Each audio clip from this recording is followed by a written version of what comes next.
Hello and welcome to the Press Start podcast, Press Start Australia's weekly video game discussion podcast. I'm your host, Ewan, joined today by my fellow gamers and co-hosts, Shannon. Hello. James. Hello. Harry. Hello. And Kieran. Hello. Harry, have you got a really bright monitor in your room, or did you just stare into the sun as I introed you there? It was like a spotlight came It's down no from the brighter than heavens. it usually is. Well, today on the show, we're going to be talking about a stack of video game reviews. That's basically all of this show is today, because we have Dragon's Dogma 2, Princess Peach Showtime, Alone in the Dark, and Rise of the Rōnin all to review. And that Rise of the Rōnin review coming hot on the heels of your preview last week, Harry. So gonna fully unpack Rise of the Rōnin now.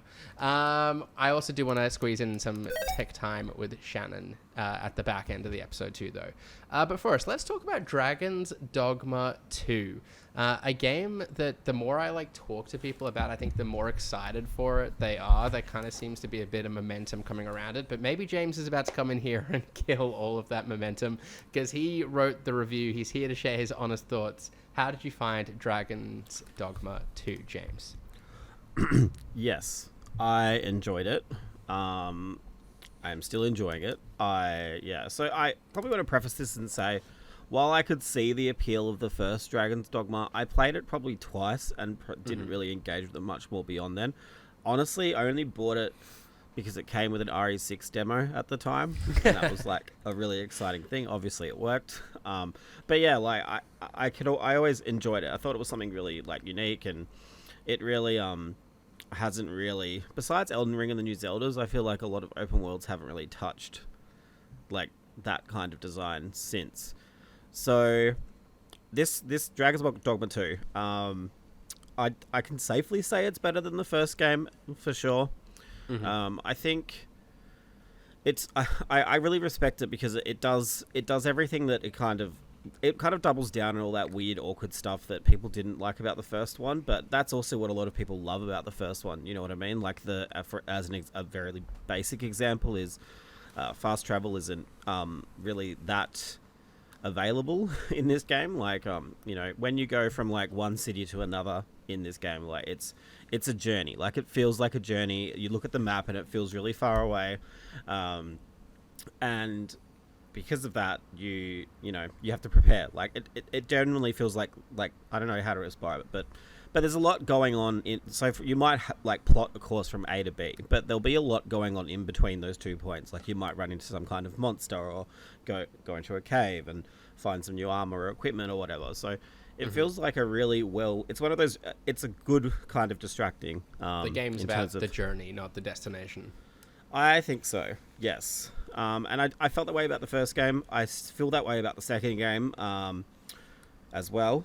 I would argue the story isn't the focus here. It is very much about the gameplay and making your own fun and kind of experimenting with the different vocations and stuff. Yeah. I mean, I know, I know Harry, I'm pretty sure Harry's a big fan of the first one. I know Kieran was a pretty big fan of the first one. Do you guys have any questions for me? Because I feel like I could talk about this game for ages, and I don't want to, You need some keep structure going on. Yeah. I think my biggest question is enemy variety. I think the first one, especially outside of Dark Arisen, which is the expansion, kind of struggled with that. You can tell that the first game in general had a pretty rough development timeline. Is there more enemy variety in this game? Does it feel like the combat system is more fleshed out because there's more to tackle with in terms of what you go up against? Yeah, so this is probably one of my negatives. Enemy variety is not that much, not dramatically more than the first game. But I would argue the world is much bigger. There is a lot of, there is enemy variety in that, say, you might have a lizard man, but then you've got an ice lizard man or a fire lizard man. But there's, I haven't, to be 100% clear, I have not explored the whole map. Maybe there's some new area that I missed. Don't shake your head, Shannon. I haven't hammered a game this hard since Persona, but Persona 5. But yeah, I haven't done 100% of the map, but I feel like there is about the same as the first game with more variance. Yeah, okay. There's also like this is getting into the real nitty gritty, but I don't think there's a Hydra in the game as an example. They've definitely replaced that with the Gorgons. Okay. But yeah, otherwise, like, it's a pretty good game. Like, really fun game. I think the big strength it has is obviously the open world is distracting in a good way. Like I said, the jobs are all good. Like I in the first game, I definitely tended to go to Magic Archer, which was like the most like OP build you could get in the first game. But in this, I feel like they're very well balanced. And they're just all really fun to use. Like, I genuinely struggled to kind of stick to one. But then I eventually had to like hammer down because I was getting destroyed because I wasn't really leveling anything up really well. And then once you finish the game, I don't know if this is for everyone, but definitely for me, like, you get the Warfarer, I think it's called. Which Wayfarer? is, yeah. Yeah, I think it's Warfarer. But okay. Yeah. you get to use all... Why are you laughing, Shannon? I'm not. I'll just be mute. Yeah, no. Please don't. Please speak. Yeah, no. So Warfarer is really interesting because it's kind of... You get to use everything, which is... Like, you kind of shuffle through 10 different weapons. Which like is definitely obviously it's a good idea that it kind of unlocks at the end of the game. So yeah, I think it's really good. I think if you really enjoyed games like Elden Ring, and to a lesser extent like the Zelda games, you'll kind of like the vibe that this game's going for. It's easier than a FromSoft game, but I think the combat, the battles and stuff can still get pretty intense if you don't prepare for them. But I was going to ask about that combat challenge, because isn't the first game kind of notoriously difficult, or have I confused that with something else? No. It doesn't have much of a reputation for that? I don't know if anyone felt that way, but I didn't. but like, okay. I never struggled with it. You're the wrong person to ask, really. I think it's I think it's difficult I can still see if something's difficult, and I think it was difficult in that it was so kind of obtuse in a lot of the you know, like fast travel was expensive. Right. You know, if you don't do certain quests will expire. If you don't it's like kind of like every other game, you kind of stack up your quests, right, and then you can just go to whenever you want. If you didn't prepare for like a journey, like you were saying, you really paid for it in the first game, like yeah. And it still feels like that, absolutely, especially at nighttime. Like, nighttime is pitch black, like, you can't see anything. So, you know, when you're out in the woods and you hear, like, something breathing or, like, eating something crunchy, you're like, fuck, what is that? And you know, you don't know whether to keep going or not. And the dark, I think, lasts about 15 minutes compared to the 40-ish minutes of the day. So, like, that it's definitely, like, it feels longer than the day because, like, it is so harrowing. But then it's it's like the FromSoft games. It is quite fulfilling when you kind of get out of a tough situation. And I think, like, going between, like I say, there's like a long journey between areas and quests and stuff. The camping system, which I don't think was in the first one, I have to go back maybe, but that definitely like alleviates a lot of that. Like, you can just set up camp and kind of restore all your health and stuff without having to go back to a major city or inn, which is like a huge... I know it's a small thing. Like, it sounds like a small thing, but it's quite a big change to how you explore and stuff, so... yeah. James, I'm interested because obviously I've been playing it on PS5. You've been playing it on Xbox Series X. How, performance-wise, like, how have you found it? Okay, so like this is where like another probably the biggest thing that is, I think, once again, more modern audiences might struggle with is the frame rate is an uncapped frame rate, but it definitely stays between, I would say, 20 to 30 when you're in cities where there's a lot of people, down to 20. I don't care about that, like, and I think that you're doing yourself a disservice if you don't want to play this because it's a shit frame rate. But I didn't notice drops that much myself. Like, I'm pretty sensitive to it normally. I don't know, but then I was trying to, like, I don't understand, like, VR and shit, and, like, I was trying to talk to Shannon about it. Like, I don't know if that makes it easier for me to play or, like, stomach. Like, cause... it was like, it wasn't like crawling, but there was a weirdness to me, like, playing it. Like, it just never felt 30. I don't know if it was like an animation thing or the frame rate, but to me, in motion, like, something was a little bit off most of the time. But like James said, like, it's not... it didn't make me... Yeah. Well, yeah, like, I don't know. I just never felt like it was running to its full potential or smoothly. Like, I wouldn't say it runs smoothly. But again, I don't know if that was like an animation. Like I think it's a mixture of both. And you're right, like VRR probably helps smooth it out a little bit. Like it's definitely more than playable. It's not awful. Yeah. It depends, though. I guess that to clarify with that too, it really depends on what you're playing. Like if you have a team of mages and they're casting all these spells and shit, and that will probably tank the frame rate a little bit. But yeah, I think if you are super sensitive to it, but you want to play this game, maybe stick to PC, because I'm pretty sure that will run better. But yeah, I personally I didn't find it that bad. I've played worse. I'm very sure I've played worse, and I feel like the first 2 hours I was a little bit like, oh, this is weird, because especially like Capcom, obviously all their games have been 60 in the last 2 years, 3 years, 5 years maybe. But yeah, that's a good point. The first few minutes, like you adjust, and then you do adjust to sort of how it moves. I think, and then it's fine. I've been playing it for 5 days straight, like no so sleep. Very much. I've slept a little bit. It's something that could even be like kind of patched after the fact as well, right? Like they could always. I don't know improve if that optimization of it. And is it a nice looking game? Otherwise, is it well presented? It's gorgeous. I think artistically, absolutely. Like, obviously, on a technical level, like not necessarily, because of what we just talked about. It is RE Engine, obviously, but this is the first game like where it's been RE Engine, but not a fighter or a Resident Evil game. So big open world, like it's obviously a first for them too. I think definitely like the art is very strong. The creature, even the cutscenes especially. I think the cutscenes are using high quality models or something, because the cutscenes look amazing. Especially screen caps from them. But are they pre-rendered? Are they nice and smooth? I don't know. I'm not digital fan. Did anyone else feel that character models were a little bit uneven? Like some were like really good and others weren't so good. I don't know. I found that playing Final Fantasy at the moment, like you come across some character models, like I think they just an ungodly amount of time. They put effort into some and others face. not so much. It's the same. Yeah, it's the same as Final Fantasy, where they have like really good like cutscene character models, and then like once you start like going down the ladder, they get worse and worse. Yeah.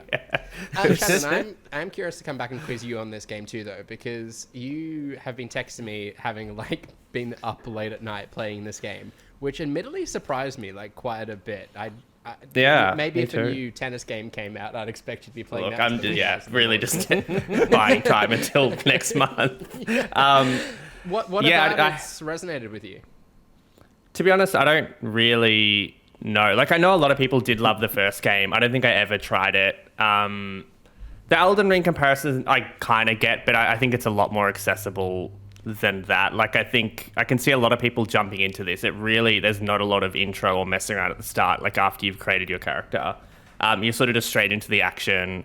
There are like a few different systems to learn, but I feel like in terms of open world games, like you're pretty much on your way, and you can do side missions, you can follow the story, you can run off on your own. And I kind of really like that. Like, it feels like the sign of a good open world game is what James described, right? Like you can just wander off for hours and not care about the story and just do random stuff and get lost doing that.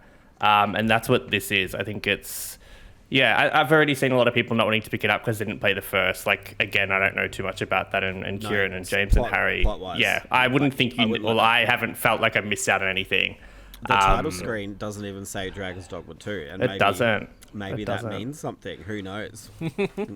But I'm enjoying it. It's I've played it every night since we got it, which it's been pulling me back in. So it's doing something right. I think it's because the combat is just so approachable for a game that like this. Anyone can pick it up and just really enjoy it. And Shannon can. Anybody could. That's true. I'll allow that. The pawn system and like just having people from the start like to heal you and guide you in combat. It definitely does get brutal, but I feel like that makes it a little bit more accessible. Like, you don't feel like you're on your own, which helps. Build your team how you want. Like, it's not like it shoves, a mage on you early on. It's like, stick with this person forever. Like, if you just want to have 4 dumb, big axe people, you can have 4 big, dumb axe people. You know what I mean? Yeah. I will say, like, the part that it's not losing me, but like the encumbrance and like having to manage that when you are so far away from anything is a little bit taking me out of it. My suggestion, have you been giving stuff to your pawns? because you can use all of them as portable. They're just item pack boxes. mules. Yeah, yeah. I need to do that. Do that. For anyone who struggles with it, like definitely do that more because that's what they're there for. Well, they're there to help too, but they're also there to carry your stuff. Yeah, that's important. That's On good the- context. On the topic of pawns, James, do you feel like the AI is much improved over the first game? 'Cause Yes. there were definitely some pain points. Absolutely. Like they haven't really died much. They've all okay. been pretty smart in the way that I mean, stuff has happened, like which is like pretty understandable. Like something might explode, then they get downed. But overall, they're pretty smart. And even like because I prioritized playing as a mage for my Sure. review playthrough. Obviously, you're a little bit further away. So if someone gets downed, if the pawns can, they'll grab the body and bring it to you, so Oh, you cool. can revive I had it. that See happen what I mean? last Like, night. there's- It's so cool. It's like cool stuff like that. If you get like put asleep by like a harpy or something, one of them will run up to you and like shake you like awake. Do you know what I mean? Like it's Cool. they feel alive even Yeah. though they're not. More I reactive. had one Yeah. catch me when I fell off a building when I was Really? playing Yeah. last night. Wow, Like, that's holy cool. shit. They're pretty smart. Like they feel like a step above what was in the original for sure. That's great. Just that bringing dead bodies to you to revive is really helpful in combat. Like, it's amazing. And I was going to say, like, back then we were just talking about how I wasn't sleeping. I play a lot of games, but, like, I don't play long sessions often. Because I've got a lot of other shit going on. But, like, for a game like this to pull me in that much, like, I think it's like a kind of a testament to how engaging and engrossing it is. Yeah. So... Cool. Yeah. So, like, overall, Nice. I think it's really fantastic. My biggest my criticisms are obviously performance and I feel like there could be a bit more enemy variety. But overall, like, I had to really think to come up with that stuff. You know what I mean? Like, I didn't really think about it while I was playing. It's just more after the fact kind of stuff. So, yeah. Yeah, It sucks that I'm going away because I want to go play the end game shit, but I can't. Like, and, I don't want to get spoiled. But yeah, it's fine. I guess the trip will be worth it, maybe. Another good game in 2024 this year already, Hell yeah. coming out with a few bangers, which that's kind of caught me by surprise because we're all talking about it being a quiet year, but that's maybe not turning out to be the case. Anyhow, we better crack on. We've got tons more games to review. Kieran, I'm coming your way next to ask about Princess Peach Showtime. Speaking Speaking of terrible performance. Which could I guess be taken a number of different ways given the theatrical theme of this Thank game. you. But it's that for was that really good. particular reason Thank you for that picking up on that. it caught our eye. How has it held up in the end? I take it by that joke. It's not the most smooth experience on the Switch. Yeah. It's like the game is fine. It's I like it. Like it's good. It's good. It's good for what it is. I think like it's important for this game specifically to obviously acknowledge that the target demographic is probably not me. It's probably much younger players. And I think that's going to help it because I think those are the people who aren't going to be put off by like the simplicity of it or the fact that it does have like some kind of weird performance issues. I think for like, I guess quote unquote adult fans of Nintendo, it's probably not going to land as well. It's fairly basic. The premise is essentially is you play as Peach in this like big theater that's been taken over by like an evil entity, and you've got to go to all of the different plays and kind of like rescue them from this evil boss. And the gimmick obviously is that Peach can transform into like the lead role, whether that's like a sword fighter or like a figure skater or like a sci-fi hero, whatever it is. I think like it's a lot of fun, and there's a lot of neat ideas in it. It's just very simple and not overly challenging. So I think if you're coming off of Super Mario Bros. Wonder, for example, you're a big Mario fan, big Nintendo fan, like it might not land as much as younger kids and stuff, but there's a lot of charm to it. All the different transformations are really cool. All the different unique gimmicks that those bring to every level are really cool. Like when you're the patisserie Peach, you like bake cakes as a mini game, and that's like the main form of gameplay in those levels. But then when you're Kung Fu Peach, you're like beating up bad guys. or if you're like the thief Peach, you're like sneaking around and like infiltrating places. Like it's very different level to level, which is really cool. Yeah. But yeah, it's All in kind all, of a pretty short as well. Bite-sized experience, though. Yeah. I was gonna point to that, I think it's like, I think it probably took me like 6 to 7 hours to kind of 100% the main portion of the game. Right. And then there's a little bit after as well. But yeah, I like it. It's just not mind blowing. And yeah, there are some things that are very like, I guess, un-Nintendo about it, like the performance, which is usually 30 FPS, but then sometimes feels like it's half that. And like, why is it so bad? Like it's not open or anything. Is it like a? No, that's the thing that's confusing. Is like the levels are meant to like set up like they're stages, so they're like almost single screen. You kind of go between different areas. So it's not overly complex. It is running on an Unreal Engine, and there are like lots of very nice looking like reflections and lighting effects. And Peach's character model is like the best she's ever looked. So it does look really, really nice. It just, I just feel like they weren't really sort of focusing on performance too much or optimizing it too much, and just wanted to get it out there. Maybe Needs that DLSS. yeah. Well, yeah. And it's from Goodfeel, who also did Yoshi's Crafted World, which is also on the Unreal Engine. So that's kind of weird because I feel like maybe like they should have had... Woolly World as well. Yeah, like they should have had experience with it. So like that's disappointing, and it feels like sort of very different to what you'd expect from Nintendo. But I also don't think the people who are going for this game are going to care that much, and it doesn't impact gameplay too often.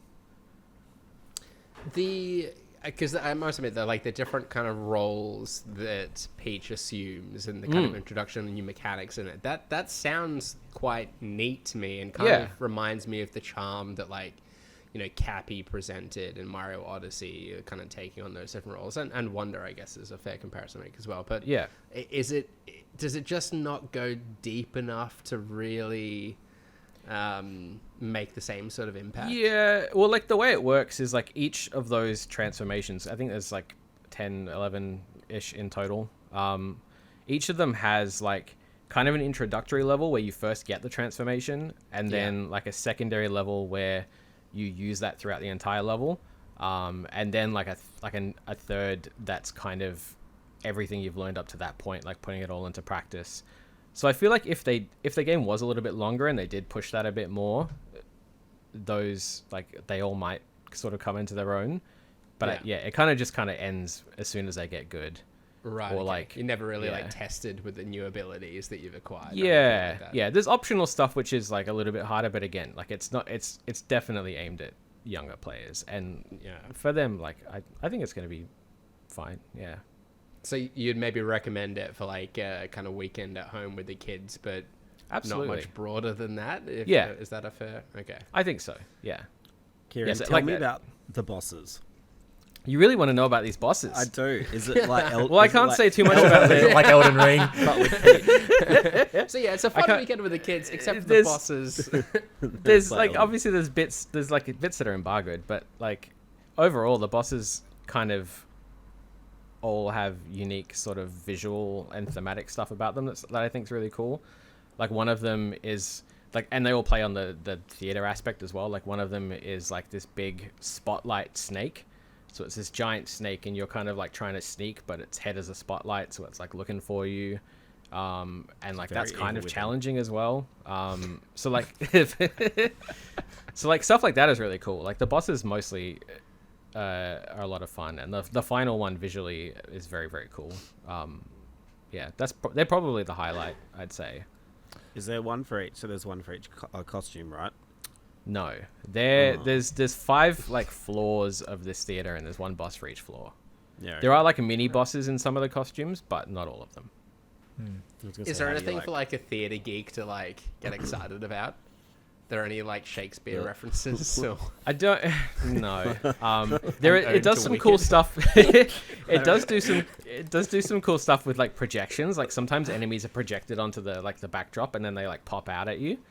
Oh, that's pretty cool. There's stuff like that that's cool, but like nothing that's gonna. Yeah, sorry. Yeah. If you're into Shakespeare, don't go into this game expecting Shakespeare. It's sad. I feel like Super Princess Peach was like one of the best Mario games. I was such a good game. I was I mentioned that in the review, and I stupidly, for some reason, called it a Game Boy Advance game, and James corrected me, despite the fact that I have it right here on my desk. Okay, I'm so glad we addressed this, because I went off and searched on the internet. I'm like, what was the Game Boy Advance game? And No, I like- turned up like deep on some Wikipedia reference. There was like one on a watch, but she was like Princess Toadstool. It was like a endless runner kind of style thing by the looks of things. Right. But that's yeah. that's the only other time she's like No, made, Super like, Princess that one Peach game. is on the DS. It's very DS, good. Yeah. Yeah, it I was feel good. like Peach deserves like a really, really, really good game. Totally. Yeah. So it's I kind of wondered- disappointing that this isn't it. I wondered how much of this was like testing the waters for like her as a character, kind of like post the movie coming out. You know, maybe she's kind of found a bit of an audience, and it could kind of like open up a new series with sort of her as the key character. So I wonder how much of it is kind of a testing of the waters of that and seeing how it works commercially. I still think she should be like in Odyssey DLC or something. Like, you know, Yeah. Yeah. like traveling the 100%. world. It's She's such got a her good idea. tiara, which is like the same as Cappy in Odyssey. Yeah. Like, I feel like they could easily do something with her there. But maybe Number that's in 2. Yeah, It's coming. yeah. Like Hi, co-op. Super James, Peach's that'd be Odyssey. Super Peach. Yeah. Yeah. Sorry, apologies. I'm having difficulty with my chair. It's like stuck. I've got I just thought you were getting It's really just gonna break. excited. I just thought you were physically excited about Dragon's Dogma and Princess Peach. You know how like you put the plastic down to like protect carpet? Sorry, the Yeah. total tangent. I'm aware, but those Like things cling wrap? stay intact for like no, it's like hard Like a- plastic. Oh. A mat. And it sets you back like $100. It's I ridiculous. just I have a mat, but it's like carpet. I'm Yeah, I think I need to raw-dogging get it. something like that because the plastic just lasts about like. 6 I'm months before it standing starts if we're all crashes. talking about our current position. Harry, are you standing or raw dogging? Oh, I don't know. Could be either. Ooh, Kieran's keep out me of here, guessing. like having a glass of wine. Yeah, on the tees. This need is the it. sort of midweek energy we need. All right. Carrying on with Tuesday. reviews, Harry, it is now your turn to tell us about Rise of the Ronin. We discussed it last week in the context of your preview, so I kind of want to just like pick up where that conversation left off, I suppose. As a complete package, as you've been able to experience it now, how does it hold up? Is it worth people's time? Yeah, so I think past the preview window was probably about, I think I played about 5 hours before I did that preview, and then the rest of the game took me 30 altogether. Okay. I think like a good 2/3 of that I shared most of the sentiments that I had in my preview. In that the combat is good, the setting is cool. I don't think the story really did much for me, even in that preview window outside of the opening. And like I was engaging with the open world stuff as I sort of stumbled across it. It felt like pretty standard Team Ninja stuff. I do feel that the game kind of falls apart in its third act. Its last 10 hours are pretty rough. I think that a combat system like this, I don't think it's quite as like in-depth as like Wolong or Neo, which isn't inherently a bad thing. But I think to keep it engaging and interesting for as long as 30 hours, you really need to make sure you deliver on things like enemy variety and boss design. Yeah. And like if you look at FromSoft games like Dark Souls and things like that, their combat systems aren't super in-depth, but it's the way that they throw new challenges at you and force you to engage with it in different ways that keep them really interesting. I think Rise of the Ronin just doesn't really succeed at that. It gets pretty monotonous towards the end. Like they reuse a lot of bosses, like which is pretty common in Souls games. But it was to the point where I was like, wow, this guy again. And it didn't really feel like I was noticing too much difference in the way of new movesets and things like that. And it was often throwing these bosses at me paired with other guys that I'd fought in previous one-on-one fights, which felt difficult but cheap, not like fun. So yeah, I kind of found it frustrating in that sense. And they just really don't do much with the mission designs and level design and things like that. And the narrative never really ends up delivering on a lot of the promise that it sets out in its opening hours. I still think I maintain that it's like good. I think it is a step down from their other Souls-like games. Like it doesn't really come close to touching Neo 2 or like Wolong and things like that. So yeah, I think it's it's worth playing if you're a big fan of Team Ninja stuff, and if you're a newcomer, it's a really great place to start. But it definitely loses steam in those last 10 or so hours. That's such a shame. I'm curious about like the kind of story angle of it. Like when you say that kind of fell apart, was it like, did it just not go a route that you wanted it to go, or did it just like start becoming... I think it's really hard in a story like this to kind of keep your really engage the player, I guess. Because of the historical accuracy aspect of it. Like they obviously want to be as true to form as what actually happened, so it's difficult. The problem is, like, with this conflict in particular, like it happened across a pretty long time period. It was like 20 years or something. So the game jumps around a lot, and they're constantly throwing in new characters and antagonists, and it just feels like it never really gets the chance to breathe.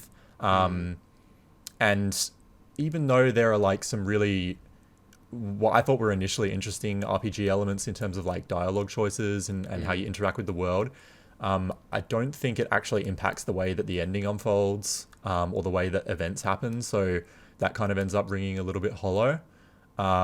There's also another aspect, like outside of the historical conflict, which I think was probably the most interesting part of the game, and that I was most keen to see resolved after the preview. And that also feels like it just didn't get enough time in the spotlight. The fact that the protagonist isn't voiced hurts it a bit as well. So yeah, it didn't really elicit much of a response from me in that sense, which I guess I wasn't really expecting, because I don't think Team Ninja have had a particularly good track record with that stuff to begin with. But it does feel like there's more of an emphasis on it here. So yeah. Kieran, I think you've had a bit of time with Rise of the Ronin 2, if I'm not mistaken. Does your experience kind of line up with Harry's much? I mean, obviously, I haven't finished it yet. I've put maybe 10 hours into it, I think. So I'm still kind of Sounds like you've got so much to look forward to. I'm still kind of in that early portion. I think, like, coming from, like, I didn't really get into Neo too much. I didn't play Wolong. I liked Stranger of Paradise, which I guess is a different experience altogether. The best game ever. Like, not even ironically. Like, it's genuinely... No, genuinely. It's so good, man. Genuinely so good. It's like so good. I'm not being a dickhead. Anyway. But I was more excited for, like, kind of a mix between that stuff and a more not traditional, but like contemporary open world, something a little bit more accessible, obviously, because it does have difficulty levels. I think it's really delivered on all of that stuff for me. Like, I feel like I'm playing a harder game than I actually am, and I really like that. Like, I feel like I'm doing really well. I am just playing it on like the easiest difficulty, but like because it is like, it does have that like heritage of being like a Souls-like experience.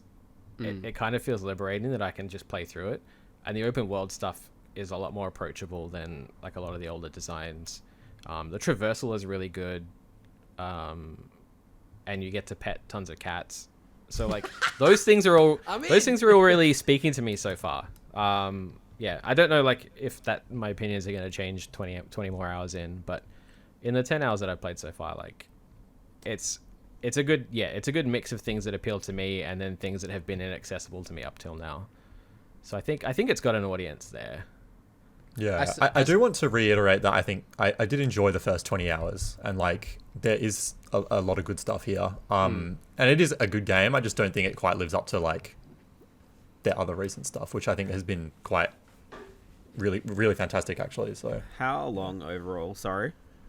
It took me 30 hours, and I did a good chunk of the side content, but there's still a lot that I haven't touched as well. And there's also a like quasi new game plus mode where like Team Ninja do this thing where they unlock a new difficulty when you beat the game, and they do that here. It's called Midnight Mode, so like you can replay all the missions and some of the open world elements with beefed up enemies, and there's like an exclusive gear rarity and things like that.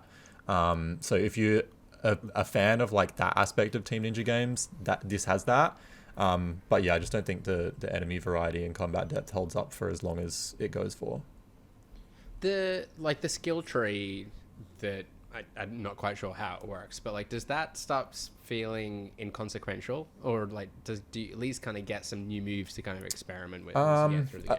A little bit, yeah. Like, I think because it's still a Souls-like at heart. Like, even though you can stealth stuff and like you can go through an outpost and stealth kill all the regular guys, but you have what are called commanders, which are basically like mini bosses almost. They can't be stealth killed. Like, you can attack them with stealth and it will deplete a little bit of their health bar, but you can't just one shot them. So no matter what, you have to engage in combat at some point. So sometimes it feels like investing skill points into those trees, like where stealth is the focus and things like that, can feel like you're hamstringing yourself a little bit, because the strength skill tree has more combat skills, where you're unlocking the ability to like hot swap weapons in combos and like make the most of your martial skills and things like that. So it is cool to be able to, it gives you more power to like do that stealth, but it's the same kind of stealth that you had in Sekiro, where you can kind of thin out the ranks a bit before like confronting the guy that needs to be dealt with in regular combat. So yeah, if you are going into it thinking that you can just like fully invest in like stealth, or like, you know, a charm build and like persuade NPCs not to engage in combat and things like that, it only takes you so far. But it does feel like there are systems in place to sort of like mitigate that. Like, there are skills there are what called specialty skills that can only be used for that kind of skill tree. So like, you have broad skill points, and then also skill points that are exclusive to like the strength tree or like the charm tree. So you're investing points in every tree no matter what. Yeah. But yeah, it definitely feels like if you want to go, I want to do this exclusively, at some point you have to engage with the combat. Yeah, there's not necessarily like builds that kind of emerge out of it per se. No, not outside of what It'll Team Ninja spread have out. done previously. Yeah. Yeah. Shannon, I know you were playing a bit of this as well. I think your kind of initial... No, you've fallen off there? I did, but I played it until the end of the preview thing, and then I knew it wasn't really for me. As accessible as it is, yeah, it just wasn't my type of game. Story wasn't grabbing me, and yeah, Dragon's Dogma, I think, grabbed me from that point on. Look, I'm Wow. weirdly sort of relieved. Interesting. If I can, like, leave this game until later in the year, until I've got some time to play it, like, that'd be Yeah. great. Like, Final Fantasy VII's going to take me plenty of time. I made some headway in that over the weekend, as promised, but that's going to be a considerable time sink, and I'm already trying to factor in how I get some Dragon's Dogma in there, too, and play some of that. Princess Peach, maybe. I feel like the lesson of this podcast is there's one game out of the 4 coming out this week that's worth you playing, Ewan. Well, we still got to get... Yeah, we still got to get that to is the an fourth. interesting. It's an interesting convo. Like, did PlayStation and Nintendo, like, yeah, is that why there's like 3 or 4 big games coming out on the same day? Like, do they just want these games out there and how they are hidden? I don't know. What? That's how it feels. That's I Did don't they know. want Like, the if there was games to any. release? I think No, I feel like they no, were put no, out on a no, day where swept under the there's not going to be any scrutiny on one title, because there's 4 huge games coming out together okay. with reviews, and Alone in the Dark as well, which I know we're going to talk about. There's a lot happening this week. Yeah, that's sort of how it felt Coming to out me. so Like, soon after Final Fantasy VII as well, like, does seem a bit odd to me. and just with but- Dragon's Dogma, in Yeah, general, it yeah. felt like a weird decision to do that. Can't remember which went first or whatever, but could have moved it. Yeah. Particularly with Anyway. the latter half of the year looking like. Conspiracy theory, me out of here. There may be some truth to it. You could convince me. Okay, Maybe. well, we... Oh, I was going to make a Kate Middleton joke, but I won't. Yeah, so was I. Okay, I'm but very I just, curious now. Yeah. On the 27th. The Venn that's when diagram she'll of find hardcore gamers. And, Kate Middleton conspiracy theorists. yeah, Her porn's just going to appear in Dragon's Dogma 2. yeah, exactly. That's so good. All right, well, we did tease it there. James, you also reviewed Big tease. Alone The one everyone's in, been waiting for. Alone in the Anyway. Dark. I kind of had some hope that you were going to enjoy this, but is that not the case? I didn't not like it. I didn't love it. Okay. Has it been buried or not? Like, is that your theory? Is that your conclusion? Nah, so obviously I have a lot of respect for Alone in the Dark because I feel like without it, my favorite franchise ever wouldn't exist. Like, there's a lot of respect there, but for some reason, as a franchise, it's never really found, I guess, popularity that Resident Evil did or has. And it's always been a little bit of a mishmash. Like, the first 3 games were about, like, one's Cthulhu-y, the last 2 were, like, Voodoo Pirates, and the one that just came out on 360 was, like, you versus, like, Lucifer. So, like, it's like there's, like, a big, weird... Like, if you said to me, like, what's an Alone in the Dark game, I don't think I could really tell you. So this remake is not really a remake in that it doesn't... It's its own thing. It doesn't really try to copy anything. Like, it brings, like, bits and pieces from the first 3 games to make your own kind of story. Yeah. But it's just so... I'm not going to say boring, but it's not scary, which is, like, the first step. It's not scary. Like, that's the first thing. I think it's very chill. And I'm not saying that as somebody who's very desensitized to horror or whatever. Like, I feel like I can still kind of tell, oh yeah, people will find this scary or whatever, but I just don't see many people getting scared by this. Like, it's not there's no sense of dread or tension or whatever. It's very much trying to be Resident Evil 2 or Resident Evil 7, like, in terms of, you've got a mansion. And to be fair, the premise was created almost in Alone in the Dark, but in this remake, like, it's like shameless how the puzzles and the keys and all of that jazz, they just look like a Resident Evil game. Like, Full circle moment. It's interesting, isn't it? And then, like, they've obviously tried to do some new things, because obviously the first game was, I think, about 2 hours. Like, you could finish it really quickly. It was only in the mansion. So in this, they kind of rip something off from Evil Within, where you can kind of jump into people's minds during certain points in the story. And they're more linear moments, with a little bit more abstract-y kind of stuff. And you get to explore, like, New Orleans and all that. But it's just, like, I liked it, but it's just, there's nothing to it. Like, it's just, like, I was just, like, coasting through it. Like, it just I don't... It's a bit vanilla. Like, it just kind It's, like, so basic. It's not even vanilla. Yeah. It's like water. Like, I don't... Is there there's no combat? flavor. Like, yeah, you can... what is the combat? Well, like, you can shoot stuff. Like, and there's... Wow. Yeah, no. But, like, I don't want to shit on it, because there is a lot of, like, I can feel there's some love put into it, but it's just so... But, like, you shoot it, like, it's just skeletons, and then sometimes you get, like, a skeleton with, like, a gooey appendage, and then other... With a hat. Oh, yeah. What kind of a gooey appendage? Just like an extra arm, not a leg. Calm down. Flies. You go to an Egyptian tomb. It's just like, it doesn't make any sense, and like there are aspects of the story that I like it's so meta. There are some really nice meta moments, but overall, like, I just feel like it doesn't do a lot. Okay. It doesn't move. It feels like it's trying to be RE2, but then pay homage to the first Alone in the Dark, and it just doesn't come up. It comes up as doing, like, just nothing remarkable, which also brings me to the voice work, which obviously is David Harbour plays Edward, and Jodie Comer plays Emily.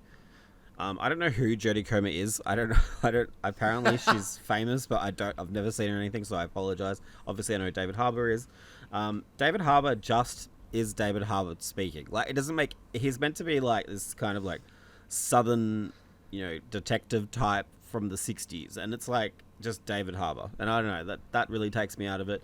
And then Jodie Comer just, like, is, like, sleepwalking through the whole script. Like, she's just, like, I think I don't know. It's just, like, I love that the celebrities might get attention on this, because I think I love horror and I want horror as a genre to do well. But, like, I don't know if this was the right way to do it. They just don't match the vibe that well. Jodie Comer played Villanelle in Killing Eve, by the way. Killing Eve. That's something on my list that I haven't watched yet. Yeah. But nothing else, right? Like, of note. There was a few things, but Killing Eve, I figured people might know more. Okay. I mean, okay, maybe not so much else. Yeah, right? Free Guy. I looked, like, 2 weeks ago. Free Guy. Review. Yeah. I remember, yeah, right. I looked when I wrote this review like 2 weeks ago, and I've obviously forgotten since then. But yeah, I liked it. I still liked it. I just think it doesn't do a lot, and it's quite short. Which I'm not somebody to obviously ever shit on game length. I think if you can tell your story, tell your story. But they do this thing where you can pick Edward or Emily at the beginning, and the idea is you get a different story. But I played both, and there's like about an hour in there that's different, and then the rest is the same. So like I don't really know if they ran out of money or time. There is interesting things in that when you go to this mansion, like people talk to Emily differently because her uncle's missing, whereas David Harbour's character isn't like an outsider, so the people talk a little bit more aggressively to him. But that's like not like to me, like you don't need to play the game again to see all that, you know? It doesn't feel like a Leon Claire thing where like... No. And even I'll be the first to admit that still was done quite inelegantly in the remake. Like, I feel like that was quite an average aspect of it, but like this is even worse. Like, it really... I sped run through it like in 2 hours the second time just to see what was different about Emily, and there really wasn't anything. It was really odd. Like, you're not playing two sides of the story. The story just makes, say, David Harbour's character the more skeptical one, and Emily the more open-minded one, and then it just swaps those roles for the characters if you play the other. Like, it's not like you're playing two sides and seeing what the other person was doing while you were doing something, you know? So I don't know. It's not a winner this time, I don't think. I think Alone in the Dark will stay in the dark this time. But what studio did this? What have they done so recently? Pieces Interactive. Yeah. Not one I know. No, not me either, and I'm pretty good with that stuff. Previously, I think their big claim to fame was like, do you remember Magicka? Oh, yeah. Yeah, Magicka 2. They did Magicka 2. So that's just one of these like random games that I played. Good on them for getting it out. It looks like high end for everything I've seen. I haven't played it. Do you know what? It looks and runs better than I thought it would. Runs better than Dragon's Dogma. I'll give them that. There you go. Although so it's the real winner this week. Yeah. No. If you're somebody who thinks 30 frames is unplayable, then play Alone in the Dark over Dragon's Dogma 2. That's all I recommend. And see how you feel. But yeah, I think if you like Resident Evil games and you want something, but like definitely give it a shot. Like you'll probably see something in it. Like I did see a little bit of the glimmer in it. Is this the kind of game, James, that like me and my mates can catch up on a weekend and play together? And the opposite of Alone in the Dark is what you're... Yeah. And like have a bit of a laugh. Like, is it that Together in the light, huh? It's not even... No, it's not like... There's no... It's not so bad it's good. I should probably clarify. It's just... No. But I feel like as the a bar group- to entry for that sort of setting is pretty low. Like if it's kind of just like a passable horror game that's gonna like give us 1 or 2 jump scares, we're in. I don't think you'll get that. I can't even tell you. I can't even remember a jump scare. I don't think there was a single one. I will say, like Silent Hill, the short message went down really well. Did you play that in a group? Yeah, we did. Ugh. What the fuck, man? It's so weird. You're like experiencing a whole genre the wrong way. I don't know. Anyway. I brought my Portal around and I played it on the Portal while they had it on the big screen. My God. This keeps getting worse. Yeah, no, I don't recommend it at... I hate saying this. I really hate saying this, but at full price, I don't think it's really worth it. Okay. Yeah. And I hate saying that. You all know how much I hate saying that. I kind of get the philosophy behind it, though. It's there's just not anything interesting there. Like, it's all been done before. Yeah. The story isn't, like, super crazy. Yeah. Maybe if you collect all the collectibles, get that secret ending. I just didn't get to that point. But to get there, that also, once again, I'm not sure if that's worth it. Yeah. Well, kind of like Rise of the Rōnin, we started off pretty strong but went downhill with our reviews today. Dragon's Dogma 2 sounds like a winner, but otherwise kind of a mixed reception around Princess Peach Showtime, Rise of the Rōnin, and would you say you're mixed on Alone in the Dark, or just kind of generally No, I'd like to, like, if it was Rotten Tomatoes, I would still, it'd be like, it wouldn't be a splat, it'd be a tomato, but like half a tomato. Is that how Rotten Tomatoes works? No, because it's like, isn't that Rotten Tomatoes? It's like, they kind of just, Yeah, they're like between I thought it was certified. They're like rotten or certified fresh, right? yeah, like, Yeah, but I did you thought like it it or was did like- you not like it? At the end of the like, day, do you it's like, recommend it or do you not? It was that kind of yeah, I like it. thing. I like it. I just don't think it's amazing. Okay. Yep. Yeah. That makes sense. All right, gosh, we are going long, but I did want to quickly get to the rumors and on the PlayStation 5 Pro that are kind of been kicking around as the one piece of news that we cover today. So it is a bit of a tech time with Shannon, if that's what you were thinking. But these rumors have been circulating for the last day or two around the PS5 Pro, and that it will support PlayStation Spectral Super Resolution, or PSSR for short. It's thought to be the equivalent to upscaling tech like NVIDIA's DLSS, and rumored to help the PS5 Pro achieve 4K 60 FPS gaming more consistently, and then push 4K 120 FPS on future hardware. Shannon, I know you've kind of made some endeavors to kind of explain how this upscaling tech kind of works in the past. What do you make of these leaks, firstly? Like, do you kind of believe this to be authentic, and are you pretty confident now that this is the route PlayStation's going to take with future hardware?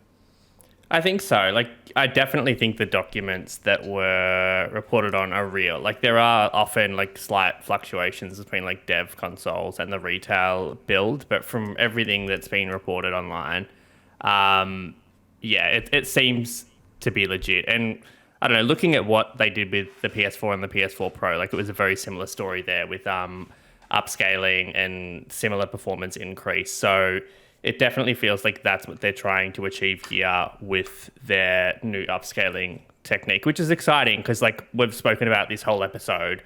For whatever reason, performance still isn't where it needs to be and seems to be getting worse rather than better. So, I yeah, think the it seems benefit timely. of the upscaling, right, is that you can get more out of like lower spec hardware. Like 100%, like, a big it's expensive card, you can kind of let Yeah. AI do It's not, yeah, and it's not a new technology. Just like with anything AI, it's something that gets better over time and has really gotten better for both AMD and NVIDIA over the last 2 or 3 years, to the point that PlayStation obviously thinks that their solution is good enough to roll out. That, as opposed to like using AMD's?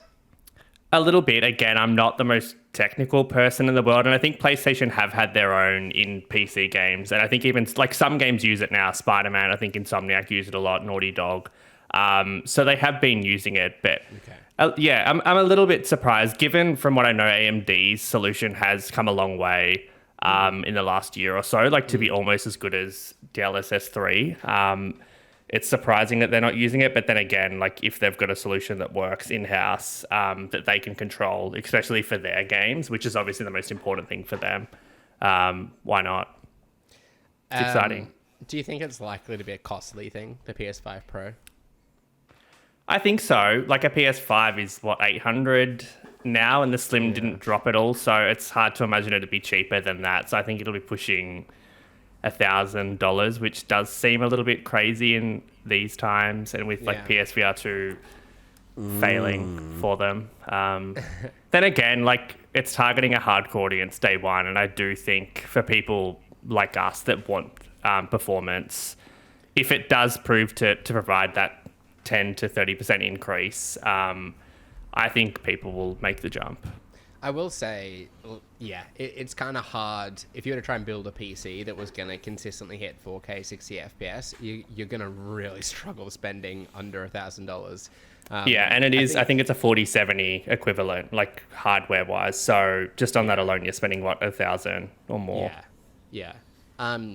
Controversially, I don't think I'm in the market for one of these, because I have like a high-end gaming PC and I'm not playing that terribly much. I feel like if it mattered to me, the performance of games more than I reckon you'll change your mind. You're right, yeah.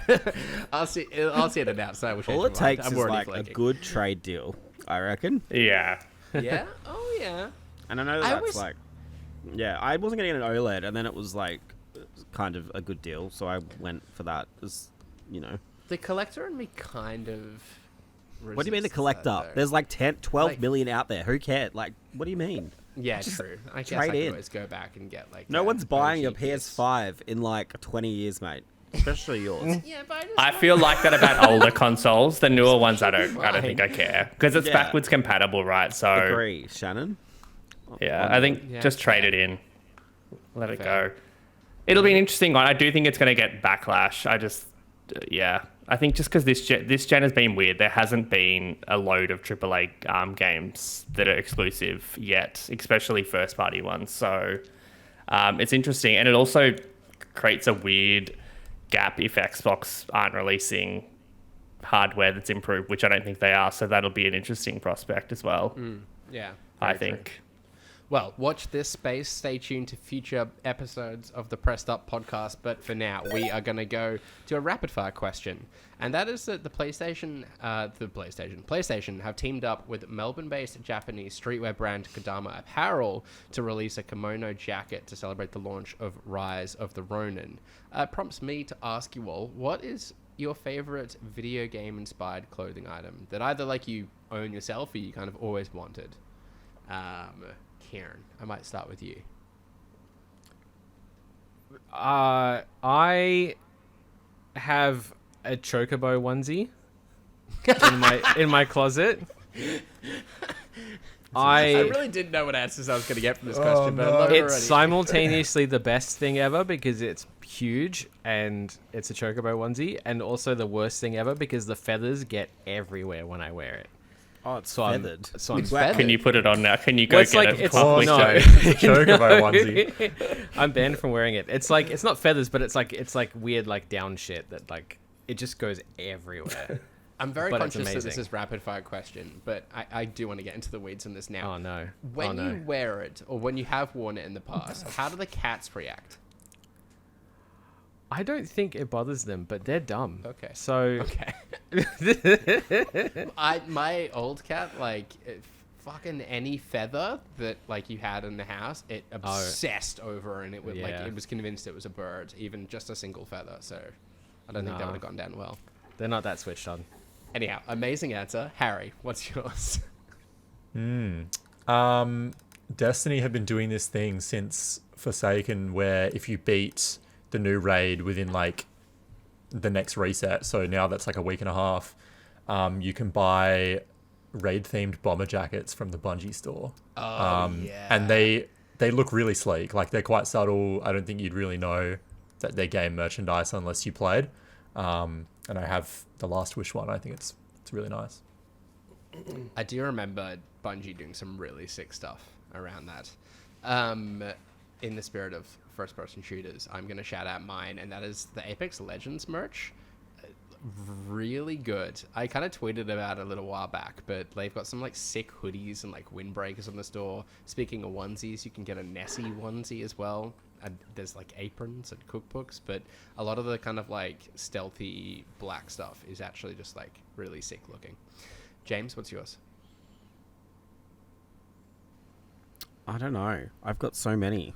Like, I'm Are wearing you in one one? right now. I was gonna say yeah. you're wearing one Yeah, right you now, have got and it's so cool. shirts. Yeah, it makes me look like an old magazine ad for a Resident Evil game, which is, you can't go wrong. I love that it Yes, has the that's true. content warning on the front as well. Yeah, it's so good. I've got a Doom long sleeve that's pretty cool. I don't know if this can be seen. Yeah. That yeah, is it's cool. like the old Doom. So you should be watching the video version of the podcast if you're not already. To see James's phone with a photo of the thing that he's got. not the clothing item. Also, like, bear in mind, I like crop in the shot, like it's. Oh, your wait, face. Like, what- you'd have oh. to, Right like, in front of really- your face. Yeah. Center. Well, let me quickly. This is how tech the Does video this- version. there we go. is. Is that'll be better? That that's was good perfect. as well. That'd That's be the nice. money shot, as they say in this Your business. webcam has this like fisheye effect that I've never really appreciated before. That's why I look like the way I do on the video. Like, I don't know. Yeah. All right, hard pivot. no. Shannon, Anyway. what's yours? I think it's my PlayStation hoodie that I think it arrived like right at the start of COVID, and I feel like I just lived in it for like 2 or 3 years. That was the now first it's thing like that came to mind. Matted It's and it very smells. ratty. Yeah, sausage dog always in and underneath it. Oh, But yeah, Love it. Shout out to the Helldivers capes you got recently as well. Oh yeah. Yeah, that was a choice. The hairdressing salon. Literally a salon cape. Yeah. It's so good. Goodness. All right, now it's time for What the Wiki, the Press Start podcast game show with the previous week's winner reads part of a Wikipedia page from an unknown game where we, the contestants, must guess the game. A point is awarded for each correct guess, and the round ends after one person scores 2 points. Last week, rather surprisingly, was me. Moved up into second place, tied with you, Shannon. We're on 7 points each. Huge. Barely holding a candle against James, though, who is out in first place on 12 points. Brody is in third with 6 points. Kieran, you're on 4, and Harry bringing up the rear with 1 point. No one on nil point at the moment. But contestants, if you're ready, I have the games prepared. Lovely. I don't know what to expect from this. Neither. There is All this like Zoomer bait, I there's a reckon. theme. Yeah. Maybe you'd be surprised. You never know. The game is a combination of roguelike inspired progression and the gameplay of a deck building card game. At the start Shannon. Fuck. Oh no. This should be mine. Balatro. I don't. Nah, that you Harry. activated my trap card. Harry? Slay the Spire. It is Slay the Spire. Well done. Moved We up had to 2 Balatro points. last week, Shannon. I have no memory of that. It was a very quick round. Maybe you're picking up on a theme though. The game focuses on Balatro. The game focuses on narrative and has a dialogue tree which allows players to choose how to respond to non-player characters. The protagonist must make decisions which change the state of the world and lead to 36 possible endings, affecting the lives of in-game characters. He can have romantic relationships with some of the game's female characters by completing certain quests. In addition to the main quests, books offer more information on the game's world. Players can begin side quests after visiting a town's notice board. These side missions include contracts, elaborate missions requiring players to hunt monsters, and treasure hunt quests, which reward players with top-tier weapons or armor. The game's open world is divided into several regions. You can explore each region on foot or by transportation, such as boat. Roach, his horse, may be summoned at will. James. Harry. Oh. That was tight. That was really tight. Just give it to me. It was Balatro. That was really tight. I don't know. I feel like I heard Harry, but I don't know if it's just because he was louder. Harry, I think I heard you. I think you have. Is it The Witcher 3 Wild Hunt? It is the Witcher 3 Wild Hunt, which means it's a clean sweep as well, so he gets the bonus point. Huge. Wow. Moving him up to 4 points in total. Wow. So sorry, James. And tied with you now, Kieran. Huge moves. I need to be on this more. Did anyone have like a guess as to what the theme was? I'm assuming it's like games with cards or some shit. Yeah. Oh, kind yeah, of Gwen. like Yeah. Yeah. card-based games in games. What was next? Read it. Do you want me to read it? We can just keep playing. Yeah, do it. Okay, all right. Balatro. Yeah. While gameplay from its predecessor was retained in the game, the developers worked on improving existing gameplay elements while introducing some old and new features to the series. Combat was improved upon, with several new attacks and several new kill animations were added for melee weapons. Weapons response and accuracy was also refined. Players can use the iron sights on firearms, except for certain large guns and some energy weapons. The third-person perspective in the game was redesigned. Shannon. Far Cry 6. No. The third-person perspective of the game was redesigned to be more over-the-shoulder than it had been in the previous game. Character creation was refined to take less time than its predecessor, with players able to skip the tutorials and proceed across the wasteland once their character is set up. Shannon. The game... That is the end of the paragraph, I guess. Ah. Shannon? Fallout 4. No. The game is a 2010 action role-playing game developed by Obsidian Entertainment Kieran. and James. published... Kieran. Yeah. That was the next guess was Fallout New Vegas. Yeah, Fallout New Vegas. Anyone remember what the card game in that was called? It was a... Wasn't there poker? Wasn't there casino? Balatro. I was going to say, it was Balatro. Oh, Look, if this the game article is to be believed, it's called Caravan. Oh. Anyone remember okay. Caravan? Well, that's nice. No. Should have been Balatro. Obviously, Balatro was kind of front of mind, as was the in-game card game in Final Fantasy VII Rebirth, which I'm kind of obsessing over. As soon as like it was introducing the mechanics of it, I'm like, I'm not gonna make any time for this. Can't be bothered. Blah blah blah blah blah. Like one. It's a drug, man. That's It's like, a drug. you do that side mission early on where you've got to like retrieve the card for the bartender. Once I'd done that, I'm like, I'm fucking so in. Fuck, they got me. Yeah, they got me. With that, let's bring an end to what was this week's episode of the Press Start podcast. Subscribe to us on Listener or the podcast service of your choice. Follow us at press.au and visit the site at pressstart.com.au. We've been joined today by Kieran. Yeah, I'm on X, HASH_BRAUN. Do go and check out Kieran's full review of Princess Peach Showtime. Also joining us today was James. Yes, you can find me on X at JamesATJMZ. You'll also find James's reviews of Alone in the Dark and Dragon's Dogma 2 over on the website. Depending on Also when you- sharing reviews today, yeah. it was Harry. Yeah, you can follow me on X at Harry_Callow. The review for Rise of the Ronin will go up. There's also going to be an interview with a couple of the developers as well. So Oh, sick. that's cool. Very cool. And last but not least, not sharing any reviews today, but nevertheless gracing us with his presence, it was Shannon. Just my hot takes, my thoughts and opinions exclusively on this Conspiracy podcast. theories. Yeah, take it or leave it. Yeah, Shannon Grixty, go follow me. On And everything. I've been your host, Ewan. You can follow me on socials at Ewan_Roxborough. Thanks again for tuning in, and until next time, happy gaming. Bye. Bye. Bye. Bye.